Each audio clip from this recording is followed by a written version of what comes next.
નમસ્કાર દર્શક મિત્રો, વોઇસ ઓફ ગુજરાત ન્યૂઝ ચેનલમાં આપનું સ્વાગત છે। હું છું વિરાંગ મહેતા। સમાચારમાં વિશેષ જોઈએ તો મહેમદાવાદ તાલુકાના કેસરા ગામે આવેલ પવિત્ર બાલાજી હનુમાનજી મંદિર ખાતે હનુમાનજી જયંતિ નિમિત્તે હનુમાન જયંતિની ઉજવણી કરવામાં આવી હતી ને આ દિવસે વિવિધ કાર્યક્રમોનું પણ આયોજન કરવામાં આવ્યું હતું। ત્યારે મંદિરના ટ્રસ્ટી સેવા જાગૃતિબેન ત્રિવેદી, મનીષભાઈ ત્રિવેદી તેમજ મંદિરના મહંતશ્રી મહારાજશ્રી તેમજ આ સેવા આપનાર સૌ કોઈ દ્વારા મહેમદાવાદ તાલુકાના કેસરાજી બાલાજી હનુમાનજી મંદિરે હનુમાનજી જયંતિ નિમિત્તે વિવિધ કાર્યક્રમોનું આયોજન કરવામાં આવ્યું હતું, જેમાં ભવ્યાતિ ભવ્ય શોભાયાત્રા અને રામકથાનું પણ આયોજન કરાયું હતું। આ પ્રસંગે ગામમાં હિન્દુ મુસ્લિમ એકતાનું પ્રતીક પણ જોવા મળ્યું હતું। ત્યારે આ નિજ મંદિરમાં રામનવમીથી લઈને હનુમાન જયંતિ સુધી 7 દિવસ રામકથાનું આયોજન કરવામાં આવ્યું હતું, જેમાં ભક્તોએ આ રામકથાનો લાભ પણ લીધેલ હતો અને જે રામકથાના વક્તા હતા તેઓ દ્વારા સુંદર રસપાન પણ કરવામાં આવ્યું હતું। ત્યારે હનુમાન દાદાને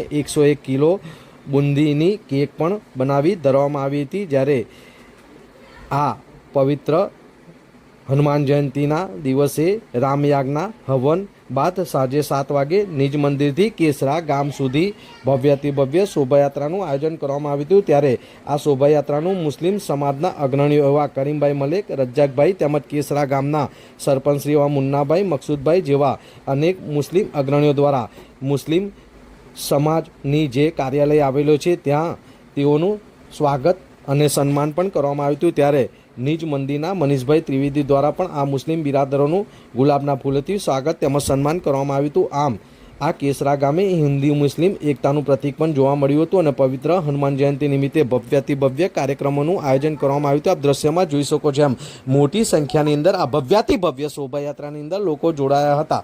વિરાંગ મહેતા, મહેમદાવાદ।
આજે ખૂબ અગત્યનો દિવસ છે હિન્દુ ધર્મ માટે।